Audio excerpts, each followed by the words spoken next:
Welcome to the Explainer. So there's this new 20-point plan making headlines everywhere. They're calling it a blueprint for eternal peace in the Middle East. But what is it, really? A genuine breakthrough? Or just a political fantasy? We're going to dig into what this plan actually says and why so many people are looking at the exact same document and seeing completely different things. Yeah, so there he was at a White House press conference. President Trump, right next to Israeli Prime Minister Benjamin Netanyahu, and he unveils this plan that he says could end centuries of conflict. I mean, that's a huge claim, right? So let's actually look at what's under the hood here. Okay, so here's how we're going to break this down. First, we'll look at the plan itself. Then, we'll get into the political mess that might stop it in its tracks. We'll hear from people on the ground in Gaza, touch on a, let's say, surprising prophetic angle, and finally we'll wrap it up by looking at the huge divide this thing has created. All right, first up, the Eternal Peace Plan. So what is this thing exactly? You gotta understand this isn't just about a ceasefire. No, this is a super detailed 20-point proposal that's designed to completely remake Gaza from the top all the way down. Okay, so let's run through the big points. It starts with an immediate end to the war and getting all the hostages released within 72 hours. Then Hamas has to completely disarm, but it goes way beyond that. They're talking about a temporary technocratic government, bringing in an international stabilization force for security, and get this, a board of peace to oversee the whole thing, chaired by Donald Trump himself, with people like Tony Blair on it. I mean, this is a massive, top-down effort to rebuild the entire system there. And this is a really important piece of the puzzle. President Trump made it super clear that this isn't just a US and Israel thing. He's saying he's got Qatar, Egypt, Saudi Arabia, the UAE, and Turkey all on board.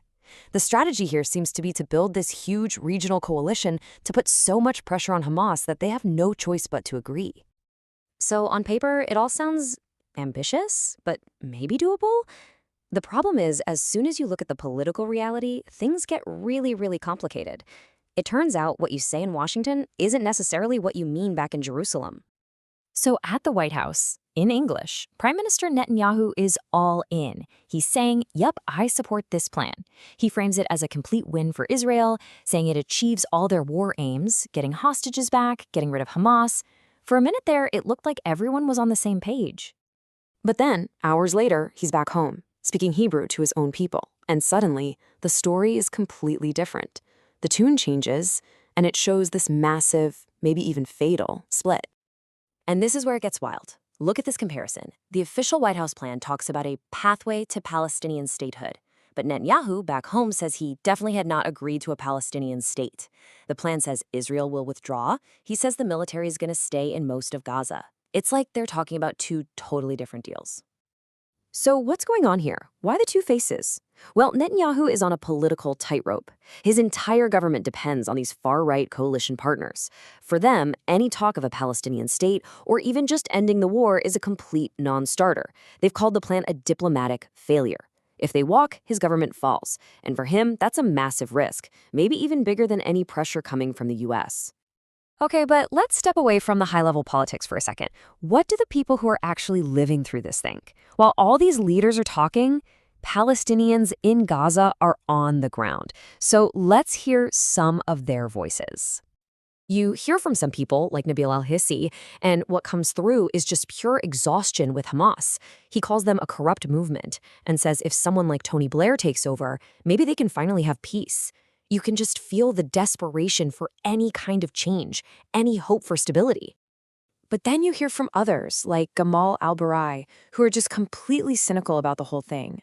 He says they won't give the Palestinian people anything, not even a bag of flour. He calls the negotiating table cursed. For him, this isn't a peace plan. It's just another lie to help Israel while Palestinians suffer. And a lot of that skepticism comes down to a deep distrust of the people who created this plan. You know, people like Tony Blair and Jared Kushner, they're just not seen as impartial. And that's why you have Wissam Afifa here saying, look, we need Arab and Muslim countries involved to make sure Palestinians actually have a seat at the table. And this really gets to the heart of it for so many. A 72-year-old resident, Fatih Abu Al-Said, puts it so powerfully. He says leaving their homeland is like death itself. The idea that outsiders could come in and manage their future just completely misses this deep, fundamental connection they have to their land. It's just not something you can negotiate away. Okay, now we're going to pivot to a totally different way of looking at this whole thing. We're moving from geopolitics to theology, because some people are looking at this peace plan and connecting it to ancient biblical prophecies. So, to get this perspective, you have to know about this one verse, Daniel 9:27. In Christian eschatology, that's the study of end times, this verse is often interpreted as a prophecy. It talks about a future leader who will confirm a 7-year treaty or covenant with Israel, and that this event kicks off a period of, well, great tribulation. And here's where it connects. The prophecy says this leader will confirm a covenant with many. So when people from this school of thought hear Trump talking about a plan that involves not just Israel, but Qatar, Saudi Arabia, Egypt, Turkey, all these other countries, they see a direct link. For them, the many in the prophecy lines up perfectly with the many nations in this deal. It's not just a political agreement, it's prophecy being fulfilled.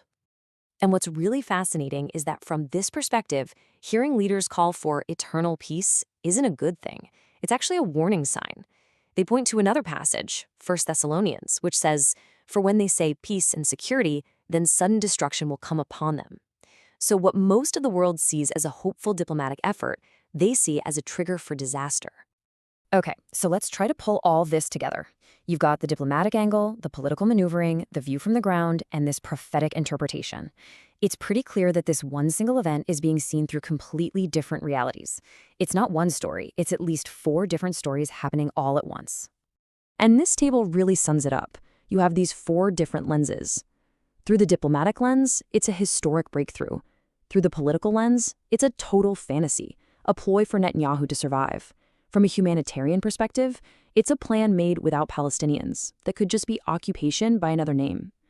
And then through the prophetic lens, it's a literal sign that the end times are beginning.